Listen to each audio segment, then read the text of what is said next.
अस्सलाम वालेकुम दोस्तों, उम्मीद करता हूँ आप लोग खैरियत से होंगे। दोस्तों, पानी इंसान के लिए बहुत ज़रूरी है, लेकिन आजकल यही पानी अल्लाह की तरफ से अजाब की सूरत में सैलाब की शक्ल में हमारे मुल्क में मौजूद है। और इसी सैलाब के पानी ने हमारे मुल्क को इस वक्त बहुत ज़्यादा नुकसान पहुँचा दिया है। तो दोस्तों, जैसा कि आप लोग जानते हैं, इस साल 2022 के मानसून में पाकिस्तान में शदीद बारिशें हुई हैं, जिसकी वजह से बहुत सी कीमती जानें जा चुकी हैं, मवेशी पानी में बह चुकी हैं और यहाँ तक के लोगों के घर भी पानी में बह चुके हैं।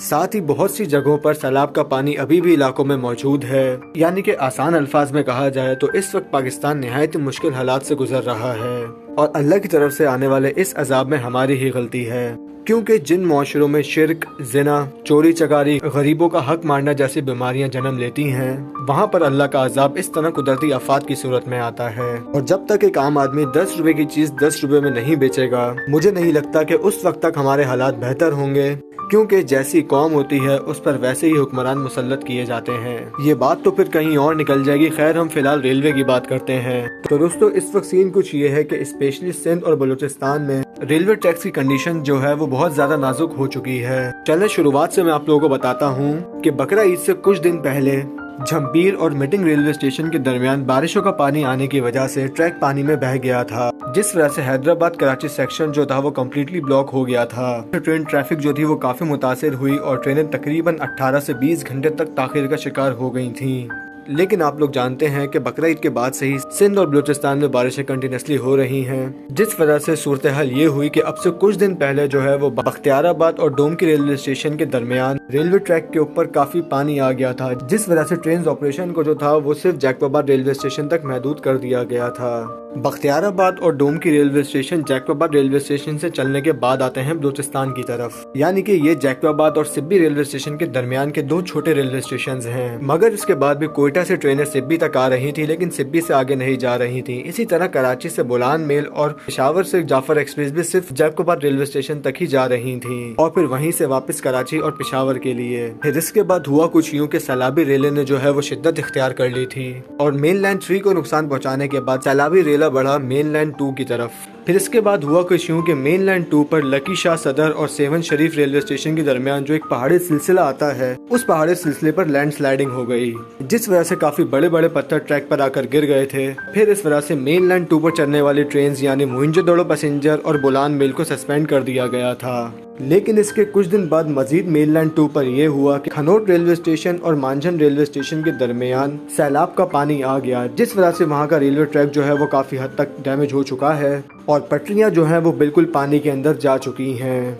तो जैसा कि आपने देखा कि पहले पानी ने मेन लाइन 3 को नुकसान पहुंचाया, उसके बाद पानी ने मेन लाइन 2 को नुकसान पहुंचाया और अब सूरत हाल ये है कि पिछले एक हफ्ते से इस पानी ने मेन लाइन 1 को नुकसान पहुंचाना शुरू कर दिया है, यानी कि main Karachi Peshawar railway line को। तो जैसा कि आप लोग जानते हैं कि मेन लाइन 1 पर वाक़ सिंध के तमाम रेलवे स्टेशन जो हैं उनकी हालत इंतहाई नाजुक है, चाहे रेलवे स्टेशन के लिहाज से देखें आप या ट्रैक कंडीशन के लिहाज से देखें। तो ये कुछ फुटेजेस जो आप देख रहे हैं ये उस वक्त की हैं जब हैदराबाद में नॉर्मल बारिशें हुई थी। तो उसी वक्त इस ट्रैक की कुछ ऐसी सूरत हाल थी और अब इतनी शदीद बारिशें होने के बाद इस ट्रैक की क्या सूरत हाल होगी इसका अब आप खुद अंदाजा लगा सकते हैं। साथ ही हैदराबाद के बाद टंडादम जंक्शन रेलवे स्टेशन के आसपास के हालात भी कुछ ज्यादा खास न थे, बल्कि वहाँ भी काफी सारा पानी मौजूद था और ट्रैक बिल्कुल कीचड़ के अंदर धंस चुका था। लेकिन फिर भी रेलवे का जो ऑपरेशन था वो चल रहा था, ट्रेन यहाँ से आहिस्ता आहिस्ता करके गुजर रही थी। मगर कुछ दिन पहले जो शदीद बारिशें हुई हैं उसके बाद से नवाबशाह से आगे चलने के बाद यानी कि बुछेरी रेलवे स्टेशन और दौड़ रेलवे स्टेशन के दरमियान जो है वो काफी सारा सैलाबी पानी ट्रैक के ऊपर आ गया था, जिस वजह से ट्रेन ट्रैफिक पूरी तरह मुतासिर हो गया था। ट्रेनें तकरीबन 15 से 20 घंटे दोबारा से लेट होना शुरू हो गई थी, क्योंकि बारिश इतनी शदीद थी कि तमाम रेलवे स्टेशन पर जो है वो काफी ज्यादा पानी जमा हो गया था, जिस वजह से नॉन स्टॉप ट्रेन को भी जो है वो काफी स्लो पास करना पड़ रहा था रेलवे स्टेशन को। तो इस सूरत हाल के बाद जो है वो पाकिस्तान रेलवेज ने अपने ऑपरेशन को लिमिटेड कर दिया था, यानी कि रेलवेज ने जो है वो काफी सारी ट्रेन को रेगुलर की बुनियाद पर कैंसिल करना शुरू कर दिया था, कि जिसमें कराकरम हो गई, सक्खर एक्सप्रेस हो गई, ग्रीन लाइन हो गई, सर सैयद हो गई, फरीद एक्सप्रेस हो गई। तो दोस्तों, फिर इसके बाद हुआ कुछ यूं कि मेन लाइन 3 पर सिब्बी और कोयटा रेलवे स्टेशन के दरमियान एक छोटा रेलवे स्टेशन आता है जिसका नाम है हिरुक रेलवे स्टेशन। और फिर हालात के पेश नजर जो है वो हिरुक रेलवे स्टेशन के करीब वाक़े हिरुक पुल जो है वो टूट गया, जिस वजह से रेलवे ने जो है वो जाफर एक्सप्रेस और बोलान मेल को तकरीबन कोयटा के लिए 1 महीने तक ही सस्पेंड कर दिया था। अब 26 अगस्त 2022 से पाकिस्तान रेलवेज ने ये फैसला किया है कि रेलवेज ने हैदराबाद से लेकर मुल्तान तक पूरे पैसेंजर ट्रेन ऑपरेशन को सस्पेंड कर दिया है। और फिलहाल तो ये बताया जा रहा है कि ये जो है सिर्फ 5 दिन के लिए किया गया है, यानी कि 26 अगस्त से लेकर 30 अगस्त तक। लेकिन मुझे लग रहा है कि शायद ये जो है एक्सटेंड हो जाए, क्योंकि इस वक्त ट्रैक के जो हालात हैं वो बहुत नाजुक हैं। और इन्हीं नाजुक हालात को देखते हुए रेलवेज ने मुसाफिरों की जान और माल की हिफाजत के लिए ये फैसला किया है।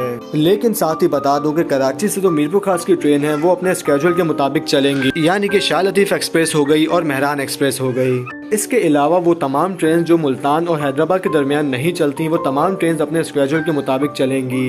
तो अब जहां पाकिस्तान रेलवेज ने अपनी ट्रेन को कैंसिल किया है, वहीं मुसाफिरों को भी ये कहा गया है कि जितने भी मुसाफिरों के इन 5 दिनों में से किसी दिन की रिजर्वेशन है तो वो फुल रिफंड हासिल कर सकते हैं। लेकिन इसमें भी एक मसला जन्म ले रहा है कि जब आपकी रिजर्वेशन ऑनलाइन होती है और आप अपनी ऑनलाइन टिकट को कैंसिल करवाते हैं तो उसका रिफंड जो है वो पैसे डिडक्ट होने के बाद आता है। जबकि जिन लोगों ने रिजर्वेशन करवाई है वो अगर टिकट काउंटर से अपना टिकट रिटर्न करवाते हैं तो उन्हें 100% रिफंड मिलता है। लेकिन ऑनलाइन रिजर्वेशन वालों को ऐसा नहीं मिलता, जबकि ऐसा बिल्कुल भी नहीं होना चाहिए। और पाकिस्तान रेलवेज को इस बारे में सोचना चाहिए कि जो मुसाफिर ऑनलाइन टिकट कैंसिल करवाते हैं उन्हें फुल रिफंड होना चाहिए, क्योंकि इसमें मुसाफिरों की कोई गलती नहीं है। तो दोस्तों ये थी तमाम सूरत हाल जो मैंने आपको बयान की। तो आज हुआ कुछ यूँ कि 26 अगस्त 2022 को शाम तकरीबन 4 बजे ये मालूम हुआ कि ट्रेन ऑपरेशन को जो है वो सस्पेंड कर दिया गया है। तो इस सूरत में हुआ कुछ यूँ कि कुछ देर पहले ही 9 अप अल्लामा इकबाल एक्सप्रेस सियालकोट के लिए कराची से निकली थी, जो कि बिन कासिम रेलवे स्टेशन पर पहुंची थी। और वहां पहुंचकर जो है वो ट्रेन सस्पेंड होने की न्यूज आ गई, जिस वजह से 9 अप अल्लामा इकबाल एक्सप्रेस को जो है वो बिन कासिम रेलवे स्टेशन से ही वापस कराची कैंट रेलवे स्टेशन पर भेज दिया गया। तो इस वक्त मैंने सोचा कि क्यों ना इस 9 अप अल्लामा इकबाल एक्सप्रेस जो कि अब एक तरह से 9 डाउन बनकर आ रही थी, इसे कैप्चर कर लेते हैं। तो मैं उस वक्त कराची के एक सब स्टेशन यानी brick colony junction railway station के करीब ही मौजूद था। तो मैंने सोचा कि क्यों ना इसी रेलवे स्टेशन से इस 9 अप अल्लामा इकबाल एक्सप्रेस को जो कि इस वक्त डाउन लाइन पर आ रही थी उसे कैप्चर कर लेते हैं। तो मैं फौरन ही फिर अल्लामा इकबाल एक्सप्रेस को कैप्चर करने के लिए ब्रिक कॉलोनी रेलवे स्टेशन पर पहुंच गया, जहां पर कुछ देर इंतजार करने के बाद तकरीबन 5:50 पर अल्लामा इकबाल एक्सप्रेस मेरे सामने से आई। और उस वक्त ट्रेन की लीड पर लगा हुआ था GU40 9054, जो कि ट्रेन को LHF मोड में वापस कराची कैंट रेलवे स्टेशन तक ले जा रहा था। तो यहाँ पर जो अंडरपास है रेलवे ट्रैक्स को क्रॉस करने के लिए, यानी कि एक छोटी सी टनल है, उसमें बारिश की वजह से पानी भर चुका है, जिस वजह से ऊपर से आप देख सकते हैं कि कुछ लोग जो हैं ट्रेन के बिल्कुल सामने से अपनी बाइक गुजार रहे हैं, यानी कि जिस ट्रैक पर ट्रेन आ रही है, जो कि किसी भी बड़े हादसे का सबब बन सकता है।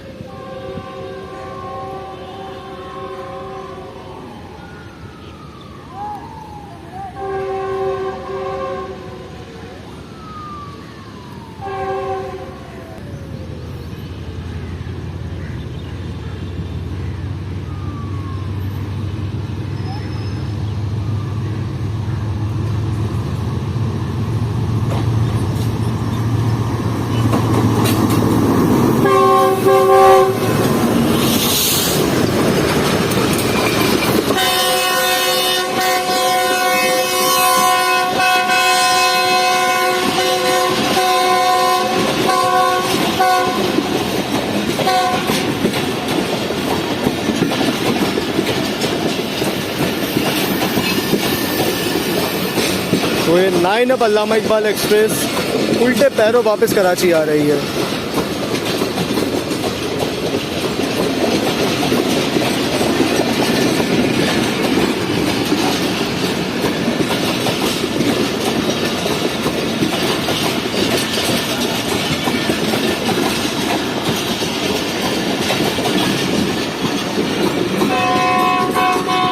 तो देख सकते हैं लगेज का कोच आप, जो कि इंजन के पीछे होता है, लेकिन इस वक्त चूँकि ट्रेन अप की है और वो डाउन में आ रही है, जैसे इंजन उल्टा लगा हुआ था वैसे ही लगेज का कोच भी पीछे आ चुका है, जबकि जाते हुए ये बिल्कुल इंजन के पीछे होता है।